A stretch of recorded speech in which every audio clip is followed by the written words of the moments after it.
పెద్ద షాపింగ్ ప్రపంచం సిఎంఆర్ మనమేడ్చల్లో ప్రముఖ సినీ హీరో విశ్వక్ సేన్ గారిచే సెప్టెంబర్ 13న గొప్ప ప్రారంభం. సూపర్. ఇప్పుడు నీ ఫ్రెండ్స్ ఫొటోస్ కొన్ని డిస్ప్లే చేస్తారు. ఓకే. యా, నీ బెస్ట్ ఫ్రెండ్ నిఖిల్, ఏం చెప్తావు? నిఖిలేగా ఎస్, నా బెస్ట్ ఫ్రెండ్ కదా, లీడర్ మా క్లాన్ అదే అందుకే చెప్తున్నా. మా చీఫ్ చాలా బాగా మీ లీడర్షిప్ క్వాలిటీస్ అద్భుతం సుమి. అసలు మీ దగ్గర నుంచి మేము చాలా నేర్చుకోవాలి. నేను బయటకు వచ్చి బాహ్య ప్రపంచంలో కూడా ఇలాగే ఉందాం అనుకుంటున్నాను. అది అదే ఎలా ఉంటాడేంటి? అదే అద్భుతమైన లీడర్, అసలు మామూలుగా కాదు. మనకు కష్టం వచ్చిందని చెప్పావు అనుకో, ఓకే బేబక్క మాట్లాడదాం అంటాడు. మాట్లాడదాం అన్నది ఎప్పుడు మాట్లాడతాడో మరి మనకు తెలియదు. మాట్లాడు ఉంటాడు, కల్లో మాట్లాడు ఉంటాడు. సో ఇప్పుడు నువ్వు బయటికి రావడానికి వన్ ఆఫ్ ద రీజన్ అంటే ఎవరని చెప్తావు? ఫోటో వేసి మరీ చూపిస్తున్నావుగా, నమ్మాను, బకరా అయ్యాను. ఎందుకు నమ్మావు నిఖిల్ అసలుకి? తను ఒక అంటే బయట ఒక టాక్ ఉంటది, అంటే నాకు చాలా మంది చెప్పారు కాబట్టి వెళ్ళిన వాళ్ళు కూడా చెప్తున్నాను. ఒక స్ట్రాంగ్ కంటెస్టెంట్ ఎవరైతే ఉంటారో బిగ్ బాస్ లో, నువ్వు తన వెనకుంటే నీకు కొంత సపోర్ట్ ఉంటుంది హౌస్ లో, అట్ ది సేమ్ టైం నీకు ఓట్స్ పడతాయి, వాళ్ళు నిన్ను ముందుకు నడిపిస్తారు, వాళ్ళతో నువ్వు ఉన్నట్టు యాక్ట్ చెయ్యి, నువ్వు ఉన్నట్టు యాక్ట్ చెయ్యి అంతే అనేది ఒకటి ఉంది బయట. నువ్వు అలా నమ్మి నిఖిల్ వెనక ఉన్నావా కావాలని? అసలు నాకు అలాంటి వాడని తెలిసి కూడా కావాలని ఉన్నావా? లేదు, అసలు నాకు ఆ స్ట్రాటజీ అన్నది తెలీదు. తనలాంటి ఒక స్ట్రాంగ్ కంటెస్టెంట్ తో జర్నీ చేస్తే ఇలాంటి బిగ్ బాస్ అనే షోలో బాగా ఆడొచ్చు, బాగా పర్ఫామ్ చేయొచ్చు, బాగుంటుందనే ఉద్దేశమే. క్లియర్లీ నాకు అసలు తెలియదు. అదే చివరికి ఏం తెలిసింది నీకు తన రియల్ క్యారెక్టర్ లో గురించి? ఉన్నప్పుడు నాకు అంటే నేను నమ్మాను, అంటే తనలో లీడర్షిప్ క్వాలిటీస్ నచ్చే తనతో చెప్పాను కూడా, నిఖిల్ నేను చాలా చాలా ఇష్టంగా నీ టీంలోకి వచ్చాను, నిన్ను నువ్వు ఒక మంచి లీడర్ అనుకుని, అండ్ స్టిల్ నమ్ముతున్నాను, చాలా ఇష్టంగా వచ్చాను, నువ్వు సోనియాతో నాకున్న ప్రాబ్లమ్ని క్లియర్ చేయాలి, మాకు పడట్లేదు, ఒకే టీం కదా, వేరే ఎవరి గురించి అయితే తనతో మాట్లాడాల్సిన అవసరం లేదు. తను సోనియాకి ఆల్రెడీ చాలా క్లోజ్ గా ఉన్నాడు. తను ఈ టీమ్ లోకి రాలేదని ఉందా? తనకేముందా? సోనియా రాలేదని బాధ ఎక్కువ, నేను వచ్చిన ఆనందం కన్నా ఆమె రాలేదని బాధ ఎక్కువ. నేను అది కూడా అడిగా. అంటే అలా కాదు, తను ప్రాబబ్లీ నన్ను వీక్ అనుకుంటున్నాడు, సోనియా స్ట్రాంగ్ అనుకుంటున్నాడు. సోనియా లాంటి ఒక స్ట్రాంగ్ అపోనెంట్ అవతల వైపు ఉంటే తనకే ముప్పు, అది నాకు చెప్పాడు కూడా. అవునా? చెప్పాడు. నేను అన్నా ఎందుకు వేరే వాళ్ళని తీసుకుందాం మన టీంలో అన్న, ఎందుకంటే తను పర్సనల్ టార్గెటింగ్ చేస్తుంది కదా, మనకెందుకు ఆ బ్యాడ్ నేమ్, మనకు రాకూడదు కదా మన టీంకి. అంటే లేదు అమ్మో ఏమన్నా మాట్లాడుతా, ఏమన్నా డిఫెన్స్ చేస్తుందా, అలాంటిది తను అవతల టీంలో ఉందంటే మనకు చొక్కలు కనపడతాయి, సో తను మన టీంలోనే ఉండడం కరెక్ట్ అని మన టీంలో తీసుకుందాం అన్నాడు. అది నీకు డిఫెన్స్ చేయడం ఇష్టం ఉండదు, చెయ్యవు కూడా? నాకు అలా ఎరగబడిపోయి జనాల మీద నోరేసుకుని పండు కదా, సమయం వచ్చినప్పుడు పడతాము. ఓకే. సో అది ఒక పెద్ద, అది కూడా నేను తనతో నీతో డిస్కస్ చేయాలి నిఖిల్ అంటే పట్టించుకోలేదు. చాలా తను పట్టించుకోకపోవడం, ఆ రోజు చూసి ఆ నెక్స్ట్ డే చూసి ఆ తర్వాత డే బర్స్ట్ అయ్యా. యాక్చువల్లీ ఇమీడియట్గా బర్స్ట్ అవ్వాల్సింది ఒక 1-2 hours. నేనే సోనియాతో వెళ్ళి మాట్లాడి మా ఇద్దరి మధ్యలో ఉన్న ఇష్యూ క్లియర్ చేసుకుని, మీరు అట్లా చూడకండి అక్క, నా మొక్కల్లో చూస్తుంటే నాకు అన్కంఫర్టబుల్ అవుతుంది, మీరు అట్లా చూడకండి అని మొక్క మీదే చెప్పింది. ఎవరని చెప్పం కదా అలా, నేను అలాగే చూస్తా, నాకు అర్థం కాలేదు నీ లాంగ్వేజ్ కాబట్టి నేను చూశాను, nothing. So Bigg Boss strategy ఎలా ఉండాలో వాళ్ళని చూస్తే అర్థమైపోయింది. అబ్బో మామూలుగా కాదు, ఇట్లుండాలా అని. కానీ నువ్వు ఫస్ట్ డే 1 నుంచి నువ్వు రియల్ లైఫ్ లో ఎలా ఉంటావు అలా ఉంటే మొత్తం కడిగేసేదాన్ని అందరిని. అది అలా ఉండాలని తెలీదు, నేను అనుకున్నా గేమ్ స్ట్రాటజీ అని వెళ్ళాము, తెలియలా. ఒక గేమ్ అంటే ఇలా ఉండాలి, స్ట్రిక్ట్ గా మనం ఫాలో అవ్వాలి, ఈ రూల్స్ రెగ్యులేషన్స్ అన్ని మనం ఫాలో అయితేనే మనం ఉంటామేమో అనుకున్నా, కానీ నేను లేనిలాగా ఉంటే ఉండగలుగుతానని నాకు తెలియదు. వన్ వర్డ్ లో ఏం చెప్తావు నిఖిల్ గురించి? రెండు వైపులా పదునున్న కత్తి, మాస్క్డ్ బిగ్గెస్ట్ మాస్క్డ్, అండ్ రెండు వైపులా కత్తి, అంటే మాస్క్ వేసుకున్న మనిషి, మాస్క్ వేసుకుని రెండు వైపులా పదునున్న కత్తి. ఇది సో భయపడ్డావా, భయపెట్టావా? నిఖిల్ ని భయపడలా, నిఖిల్ అంటే భయం లేదు, నిఖిల్ ని నమ్మా, గొర్రెలాగా తన వెనకాల వెళ్ళా, అది భయం ఏం లేదు. నువ్వే అన్నావుగా బెస్ట్ ఫ్రెండ్ అని, అక్క అక్క అంటే అబ్బో గొర్రె కసాయి వాడిని నమ్మితే అట్లా నమ్మావు అనమాట. Okay, next pic. అబ్బాయి నవీన్ ఒక మంచి ప్లేయర్ లాగా అనిపించాడు, బాగా స్ట్రాటజీతో ఆడుతున్నాడు. అబ్బాయి కూడా యాక్చువల్లీ నన్ను అంత పట్టించుకోలేదు.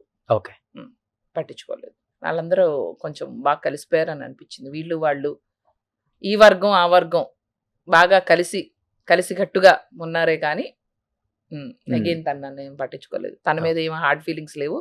తనతో చెప్పా కూడా, నువ్వు ఒక మంచి ప్లేయర్ అవుతావు, నువ్వు టాప్ 100 రోజులు ఉండే ఛాన్స్ ఉంది, నువ్వు మంచి ఇదితో ఆడుతున్నావు అని చెప్పాను తనకి. ఓకే, ఏమన్నాడు? ఏమన్నా హ్యాపీ అవుతారు ఎవరన్నా.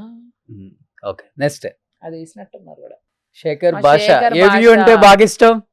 ఇన్నోసెంట్ మా శేఖర్ భాష. ఏ వ్యూ అంటే బాగా ఇష్టం నీకు? ఆ? ఏ వ్యూ అంటే బాగా ఇష్టం? ఐ లవ్ యూ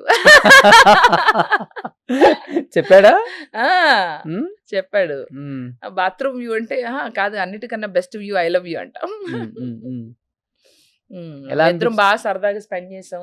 ఉమ్, చాలా తనేంటి స్ట్రాటజీస్ ఆడట్లేదు, తనలాగా ఉన్నాడు. గుడ్. నేను ఎట్లా అయితే మిస్టేక్స్ చేయట్లేదు, తనలాగా ఉంటాం తనకు ప్లస్ అవుద్దని అనుకుంటున్నా. కాకపోతే వీళ్ళందరూ స్ట్రాటజీలు వేసుకుని తనలోని ఆ కోపాన్ని ట్రిగర్ చేస్తే తను కంట్రోల్ చేసుకోలేడు. ఓకే. సో అదొకటే నేను శేఖర్ భాషకి చెప్తాను. తను జాగ్రత్తగా ఆడి ఒక స్ట్రాటజీ తను కూడా డెవలప్ చేసుకుంటే సూపర్. తను వేసే ఆ పొడుపు కథలు కానీ ఆ జోకులు కానీ చచ్చేవాళ్ళం మేము. ఉమ్, ఉమ్, ఉమ్. సగం పేలనప్పుడు మా ఎక్స్ప్రెషన్స్ మాకు సో నవ్వుకోండి. ఇప్పుడు నిఖిల్, సోనియా లాంటి వాళ్ళ ముందు నిలబడగలరా స్ట్రాంగ్ గా? భాషలో వచ్చినప్పుడు అది వాళ్ళు తట్టుకోవాలి. ఇంకా మనోడు ఫైర్ బయట తీయలే, అంతేనా? చచ్చారు. ఓకే. నెక్స్ట్ ఎందుకమ్మా నన్ను ఇలా సావగొడతారు? ప్రశాంతంగా ఉంటాం. మీకు సో ఇష్టం ఈ అమ్మాయి అంటే నీకు భయమా, లేకపోతే ఎందుకు మనకి అనవసరంగా వద్దులే అనే లైట్ తీసుకోవడం? నేను లాస్ట్ లో చిరాకు అనేది ఆమెకే ఇచ్చా. చి రాకు, నీకు నేను నచ్చట్లేదు కదా అందుకే నీకు ఇస్తున్నా. చి నేను కూడా రాను, చి నువ్వు కూడా రాకు నా జోలికని. చిరాకు. ఆ ఫేస్ అన్నా, ఆ పదం అన్నా, ఆ పేరన్నా నాకు చూడు చిరాకు. ఒకసారి. చి రాకు, చిరాకు నాకు. సో మాకు చూపించిన బిగ్ బాస్ వేరు. ఆ. 45 minutes 1 hour మేము పెద్దగా తెలుసుకోలేం కాబట్టి ఉమ్. ఆఫ్ కెమెరా అంటే మాకు చూపించిన బిగ్ బాస్ మీ ఇద్దరి మధ్య చాలా జరిగింది అనిపించిన ఒక్కటి ఏదైనా ఉందా? అయితే చిన్న చిన్న ఇన్స్టెన్స్ కూడా మామూలుగా నేను నడుస్తూ వెళ్ళానుకో ఆమె ఇంకా చూడకూడదు. ఆమె ఇంకా చూసినా కూడా అది కూడా నేనేదో నెగిటివిటీతో చూస్తానంట. ఫుడ్ కూడా నెగిటివిటీ అంట. నేను వండడం కూడా మనస్ఫూర్తిగా వండనంట. నాలో నెగిటివిటీ అంట. నాకే తెలియదు నా జీవితంలో నెగిటివిటీ ఉందని. నన్ను ఎవరు చూసినా చాలా పాజిటివ్ పర్సన్ అంటారు. నేను వండింది కానీ ఏది కానీ అమ్మాయికి ఏది నేను అసలు నచ్చలా. ఎందుకు నచ్చలేదు? హౌస్ లో లేకపోతే అందరినీ గమనిస్తుంది. ఫస్ట్ టార్గెట్ అవుట్, నెక్స్ట్ ఉంటారు. అంటే ఎలా ఉంటుంది ఆ స్ట్రాటజీ గేమ్ లో? తను అసలు ఎక్కువ మాట్లాడకుండా తను ఫస్ట్ అబ్జర్వ్ చేస్తుంది. ఫర్ ఎగ్జాంపుల్ రోషన్ ఉన్నాడు. రోషన్ ఎవరితో ఎలా క్లోజ్ గా ఉన్నాడు, ఎవరితో మాట్లాడుతున్నాడు, తను ఏంటి, ఏ పాయింట్స్ కి తను ట్రిగర్ అవ్వగలుగుతాడు, అది చూసుకుని అకేషన్ వచ్చినప్పుడు టక్కున అది గుర్తు పెట్టుకుని ట్రిగర్ చేస్తాయి. అండ్ నీ మెమరీ పవర్ ఎంత, నీకెంత గుర్తుంది అవతల వాళ్ళ గురించి. ఏదైనా డిఫెన్స్ ఇచ్చేటప్పుడు ఏమో గుర్తుంటుందా లేదా, వీడికి గుర్తుంటుందా లేదా అప్పుడు జరిగిన పాయింట్లు. అలా అందరినీ నన్ను కూడా టెస్ట్ చేసింది. మెమరీ టెస్ట్ చేస్తున్నావా అన్న. ఇంకెవరినో కూడా 2-3 అడుగుతుంటే అది విని, ఏంటి సోనియా నువ్వు అందరు మెమరీ టెస్ట్ చేస్తున్నావు, అట్లేం లేదక్క, మీరు ఎందుకు అట్లా అంటున్నారు. దానికి కూడా కోపంగా ఫీల్ అయింది. ఈవెన్ విష్ణుని కూడా పాపం ట్రిగర్ చేసింది, విష్ణుని టార్గెట్ చేసింది. అడల్టరేటెడ్ కామెడీ అని, don't involve me in your adulterated comedy. నాకు పిచ్చ కోపం వచ్చింది. నా ఫేస్ కూడా చూపించారు మధ్యలో. నాకు కొత్తలు ఆడిపోతుంది అక్కడ. కొట్టాలనుకున్నావా? కొట్టలేం కదా, కొట్టకూడదు. లోపల అబ్బో ఎందుకు ఇట్లా చేస్తుంది అని కొంచెం అమ్మాయి అన్నది వీడియో ఏదో పెట్టాడు అనుకుంటా బిగ్ బాస్ ఆదిరెడ్డి. అది నోరా లేకపోతే ఏదో పెట్టాడు thumbnail లో. ఆ అమ్మాయి ఇప్పుడున్న కంటెస్టెంట్స్ లో మోస్ట్ నెగిటివిటీ లోపల ఉన్న వాళ్ళు చక్కగా హ్యాపీగా ఆడుకోకుండా ఫుల్ నెగిటివిటీ క్రియేట్ చేస్తారు అందరిలో కావాలని. అన్ని ప్రతి విషయంలో. ఇప్పుడు పృథ్వీతో క్లోజ్ గా అవుతుందంట, ఇప్పుడు తినతో క్లోజ్ గా ఉండింది ఎవరు, మన నిఖిల్తో. నిఖిల్ మంచిగా ఆడేవాడు. ఎప్పుడైతే ఏం క్లోజ్ అయిందో అంతే, అయిపోయింది, చాప్టర్ క్లోజ్. ఓకే, అంతే. Is getting influenced. నిఖిల్లా ఆడితే బానే ఉండేది. చూద్దాం ఉంటుందా టాప్ 5 దాకా. ఇంతే బాధ పెట్టి ఇంతే అన్ని ట్రిగర్ చేస్తే నామినేషన్లో పడతాయిగా గట్టిగా. జనాలు కూడా ఊరుకోరు కదా. నువ్వు మంచిగా ఉంటే మంచిగా ఆడితే వాళ్ళు ఎంకరేజ్ చేస్తారు. తను కొద్దిగా ఈ నెగిటివిటీని తగ్గించుకొని తన డిఫెన్స్ పవర్ అవన్నీ మంచిగా మాట్లాడే ఇది ఉంది. తన గేమ్ని పాజిటివ్ వేలో తీసుకెళ్తే అయిపోయిన నెగిటివిటీని వదిలేసి కొంచెం పాజిటివ్గా తీసుకెళ్ళి నిజంగా కరెక్ట్ పాయింట్స్ తను లేపి మంచిగా ఆడితే she might go to top 5. So అది తప్ప మిగతా అంతా ఓకే అంట. నోరేసుకుని నెగిటివిటీ ఉంటే మాత్రం జనాలు లోపల ఉన్న వాళ్ళు కూడా వేస్తారు కదా నామినేషన్స్. ఇప్పుడు విష్ణు ఖచ్చితంగా నామినేట్ చేస్తుంది. ఎంతకాలం సేవ్ చేస్తారు? ఇప్పుడు సేవ్ చేశారు అనుకుంటా. ఎంతకాలం సేవ్ చేయగలుగుతారు?